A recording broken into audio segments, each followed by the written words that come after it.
അങ്ങനെ ഫുഡ് കഴിക്കാൻ ഇല വെച്ച് കൊടുത്തുനിന്ന് അവർ തിരിച്ചെടുത്തു കേട്ടോ. അപ്പോൾ നമ്മൾ പറഞ്ഞപ്പോൾ അവർ തന്നില്ല. അത് കഴിഞ്ഞിട്ട് അവർ രണ്ടുപേരും കൂടെ ഒരിലയിൽ നിന്ന് തന്നെ ഫുഡ് കഴിച്ചു കേട്ടോ. എനിക്ക് ഭയങ്കര വിഷമമായി. കാരണം കുഴപ്പമൊന്നുമില്ല, ഒരിലയിൽ നിന്ന് കഴിക്കാം. പക്ഷെ എന്നാലും ഒരു ഹോട്ടലിൽ പോയിട്ട് നമുക്ക് ഒരില ഇട്ടിട്ട് തിരിച്ചെടുക്കുക എന്ന് പറയുമ്പം എന്തോ എനിക്കത്ര ഇതായില്ല കേട്ടോ. അങ്ങനെ ഞങ്ങൾ അവിടുന്ന് ഫുഡ് കഴിച്ച് കഴിഞ്ഞപ്പം ബില്ലടയ്ക്കാൻ പോയപ്പോൾ ഞാൻ അവിടുത്തെ കൗണ്ടറിലിരിക്കുന്ന ആളടുത്ത് കാര്യം പറഞ്ഞു. അപ്പം അയാൾ എന്നോട് പറഞ്ഞ മറുപടി എന്താണെന്ന് വെച്ചാൽ, അത് കേട്ടപ്പോൾ സത്യം പറഞ്ഞാൽ ഞാൻ ആകെ ഞെട്ടിപ്പോയിട്ടു.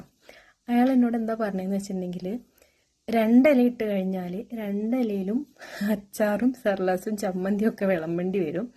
അപ്പോൾ അവർക്കത് നഷ്ടമാണത്രേ. എന്താ പിന്നെ അയാളോട് ഞാൻ പറയേണ്ടത് എന്നായിപ്പോയി. ഇനി ഒരിക്കൽ പോലും അവിടെ ചെല്ലില്ല എന്നൊരു തീരുമാനമായിട്ടോ. കാരണം ഞാൻ ഭയങ്കര ഷോക്കായിപ്പോയി. നിങ്ങൾക്കിത് കേട്ടിട്ട് എന്താ തോന്നിയത്? ഒരു അച്ചാറിനും സർലാസിനും വേണ്ടിയിട്ട് അങ്ങനെയൊക്കെ ചെയ്യുന്ന ആൾക്കാരുണ്ടോ?